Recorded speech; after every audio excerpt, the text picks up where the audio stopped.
जैसे जैसे हम समर स्लैम के नजदीक जा रहे हैं वैसे वैसे ये डाउट क्लियर होता जा रहा है कि रोमन रेंस हमें समर स्लैम में रिटर्न करते हुए देखने को मिलेंगे और बहुत सारे हिंट्स हमें बार बार मिलते जा रहे हैं। और आज की स्मैकडाउन कुछ अलग नहीं थी बिकॉज सोलो सिकोआ ने एक बड़ी वार्निंग रोमन रेंस को भेज दी।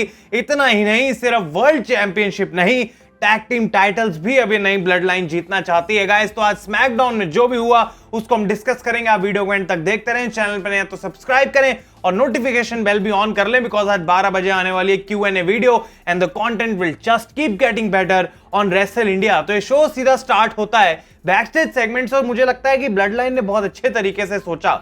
वैसे तो टोंगन्स को लड़ना चाहिए था टैग टीम टाइटल्स के लिए क्योंकि आज एक गॉन्टलेट मैच होना था, लेकिन लास्ट वीक के अटैक और ब्रॉल के बाद ऐसा लग रहा है कि टांगा लोआ की जो आंख है वो बुरे तरीके से इंजर्ड हो गई और वो एक आई पैच पहन के आए थे और इसकी वजह से जेकब फाटू को मैच में ऐड कर दिया जाता है। और निक ऑल्डिस कहते हैं कि मुझे इस चीज से कोई प्रॉब्लम नहीं है, अगर तुम कंपीट करना चाहते हो तो तुम कर सकते हो, लेकिन टांगा लोआ अगर बॉच कर देते तो ये पूरा प्लान खराब हो सकता था ब्लड लाइन का।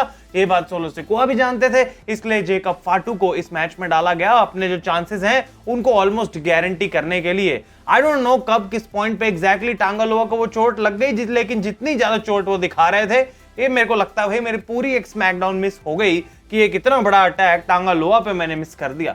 लेकिन ये चीज हमें स्टार्टिंग में देखने को मिलती है।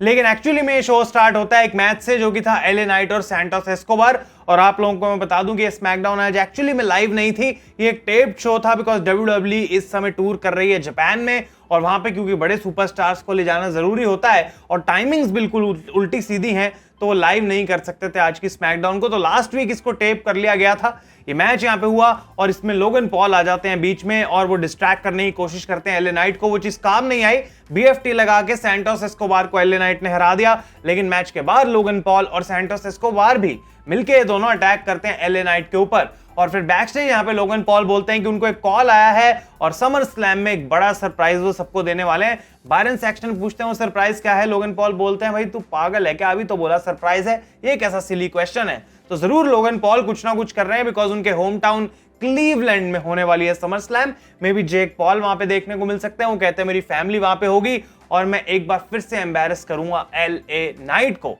इसके बाद Jade Cargill and Bianca बेलेर call out करते हैं women's tag team champion Elba fire और आयला डॉन को, और जबकि वो सामने से नहीं पीछे से आके अटैक करते हैं तब भी बेबी फेसेस को यहाँ पे अपर हैंड मिलता है। और next week women's tag team championship का मैच ऑफिशियल हो चुका है इन दोनों टीमों के बीच में। कुछ इतना मुझे खास लगा नहीं, इतनी कोई एक्साइटिंग ब्रॉल भी ये नहीं थी, लेकिन इंटरेस्टिंग रहेगा देखना कि क्या ये दोबारा टाइटल चेंज नेक्स्ट वीक होता है या फिर नहीं। इसके बाद बैक टिफनी स्ट्रैटन रो रही थी अपने टूटे हुए मनी इन द बैंक को लेके और उस पर टेप लगी हुई है पिंक और ग्रीन कलर की और नाया जैक्स यहाँ पे आती हैं और कहती है टिफनी को देख भाई मैं तेरे को एक नया मनी इन द बैंक दूंगी, अगर आज मेन इवेंट में हम बेली और मीचिन को टैग टीम मैच में हरा देते हैं तो मैं तेरे को एक नया money in the bank brief case देने वाली हूं। और हो सकता है कि यही स्टोरी हमें देखने को मिले कि नाया जैक्स वो होंगी जो टिफनी को नया मनी इन द बैंक देंगी बिल्कुल नया डिजाइन के साथ और फिर टिफनी ही उनके ऊपर कैश इन करेंगी और एक कमाल की स्टोर लाइन वहां से बनाई जा सकती है। लेकिन जो हाईलाइट थी आज स्मैकडाउन की वो था एक गॉन्टलेट मैच जो कि एक्चुअली में बहुत ज्यादा मजेदार था, मजा आया यहाँ पे रेसलिंग देखने में भी। और यहाँ पे नंबर 1 कंटेंडर्स के लिए हो रहा था टैग टीम टाइटल्स के लिए जो कि अभी करंटली DIY के पास है। तो बैरन कॉर्बिन और अपोलो क्रूज की टीम इस मैच को स्टार्ट करती है जो कि हराते हैं लेगार्डो डेल फैंटास्मा को, ये एक ओपनिंग मैच था। उसके बाद स्ट्रीट प्रॉफिट्स आते हैं जो कि हरा देते हैं कॉर्बिन और क्रूज को। और स्ट्रीट प्रॉफिट्स के बारे में इतनी सारी बातें हुई उनको बुकिंग को लेके कि उनको वेस्ट करा जा रहा है और आज मौका दिखा दिया एक बार फिर से WWE ने कि स्ट्रीट प्रॉफिट्स भाई कहीं गए नहीं है, वो अभी भी उतनी ही टॉप की टैग टीम है, सिर्फ स्टोरी लाइन की मे भी अभी कमी हो सकती है क्योंकि स्ट्रीट प्रॉफिट्स ने ना ही सिर्फ कॉर्बिन और क्रूज को हराया, प्रीटी डेडली को भी हराया और उसके बाद OC को भी हराया। और इजी नहीं था उनके लिए, रेसलिंग मैचेस काफी अच्छे देखने को मिले इन तीनों टैग टीम्स के साथ स्ट्रीट प्रॉफिट्स के। लेकिन फाइनल टीम जो एंटर हुई इस मैच के अंदर वो थी ब्लड लाइन, जहां पे जेकब फाटू और टामा टोंगा लड़ रहे थे और सोलो सिकोआ टांगा लोआ रिंग साइड पे भी थे।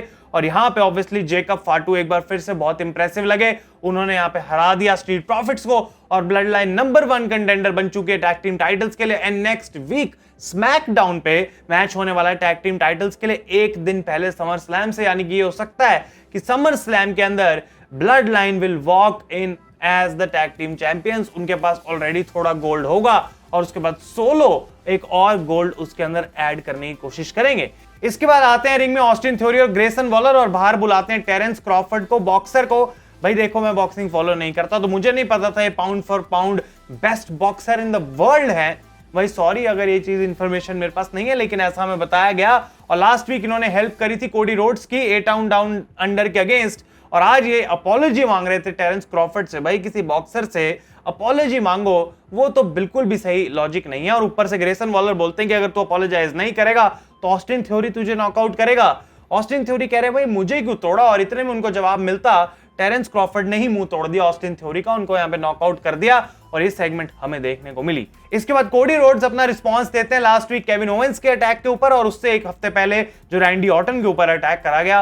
और कोडी यहां पे बोलते हैं किस तरीके से, जबकि उन्होंने अपनी स्टोरी खत्म कर ली थी रेसलमेनिया में, उन्हें कभी नहीं पता था ये डॉपलगैंगर वर्जन, यानी कि एक सेम दिखने वाला ब्लड लाइन का नया वर्जन हमें स्मैकडाउन में देखने को मिलेगा। ऐसा किसी ने सोचा नहीं था। और वो कहते हैं मेरे जो फ्रेंड्स थे केविन ओवेंस और रैंडी ऑर्टन, उसको already Bloodline take out कर चुकी है, और अब समर स्लैम के अंदर मैं एक लोनली आइलैंड पे वॉक करूंगा, मैं अकेला वॉक करूंगा, लेकिन ये चीज चेंज नहीं करती कि मैं एज अ चैंपियन वॉक करूंगा, और मुझे अपना सब कुछ देना पड़ेगा ताकि मैं मेक श्योर करूं कि ये टाइटल जो है वो वापस ब्लड लाइन के पास ना चला जाए। और वो बोलते हैं कि सोलो को एक पॉइंट पे मैंने कहा था कि तू रेडी नहीं है, अब I am not so sure कि वो रेडी है या फिर नहीं। तो नेक्स्ट वीक मैं चाहता हूं कि सोलो मेरे से फेस टू फेस मिले, और मैं उसकी आंखों में देख के चेक करना चाहता हूं क्या वो रेडी है या फिर नहीं। ये चीज मुझे अजीब लगी कि आंखों में देख के चेक करना है कि रेडी है या फिर नहीं। क्या कोडी रोड्स डॉक्टर हैं जो सोलो सिकोआ का चेकअप करेंगे? सुनने में थोड़ा वियर्ड लगा ऑब्वियसली, जबकि स्टोरी लाइन की सेंस हमें समझ आती है। और इस शो का मेन इवेंट था ये मैच, जो कि वियर्ड था। मैच से पहले मीचिन को अटैक कर देती है नाया और टिफनी, तो पूरे मैच में बेली यहाँ पे अकेली टैग टीम में लड़ रही थी, और मीचिन कोशिश कर रही थी रिंग साइड पे रिकवर करने की। जैसे ही वो एप्रन पे आती हैं, कुछ उन्होंने हेल्प करने की कोशिश जरूर करी, यहाँ पे ट्राई करा, लेकिन दूसरी तरफ से टिफनी अटैक कर देती है ब्रीफकेस से बेली को, एनायलेटर लगाती है नाया जैक्स, और पिन कर दिया बेली को उन्होंने आज। अब एक हॉट टेक मैं यहाँ पे लेना चाहता हूँ कि कोडी के बारे में तो सब बात कर ही रहे हैं कि कैसे वो चैंपियन रहे हैं, क्या आपको ये लगता है, और इसमें बेली की कोई गलती नहीं है, कि बेली का ये रन रेसलमेनिया के बाद बहुत ही ज्यादा डिसअपॉइंटिंग रहा है? मतलब एक भी पॉइंट पे ऐसा नहीं हुआ कि मैं बेली की स्टोर लाइन के लिए इंटरेस्टेड हूं, जबकि दूसरी तरफ लिव मॉर्गन ने ऑलरेडी कितनी जल्दी अपनी टाइटल रन को एस्केलेट कर लिया, वो चीज मेरे समझ के बाहर है।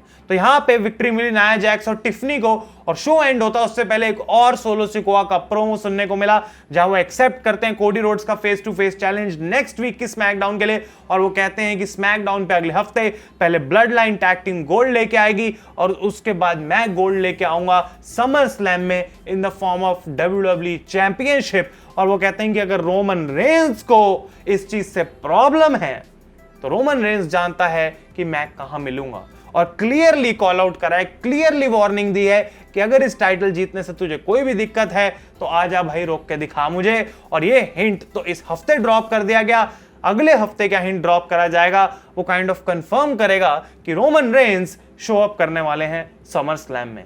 आप लोग अपने ओपिनियंस मुझे कमेंट्स में बताएं आज की स्मैकडाउन के शो के बारे में। ओवरऑल डिसेंट शो था, पर कुछ बहुत ज्यादा खास नहीं था। ऑब्वियसली रॉ अभी भी बहुत बेटर कर रही है, लेकिन समर स्लैम की बिल्ड अभी काफी इंटरेस्टिंग लग रही है। 12 बजे आएगी Q&A वीडियो गाइस। आज तब तक के लिए thank you so much for watching. मैं हूं आयुष और आप देख रहे हैं रेसल इंडिया।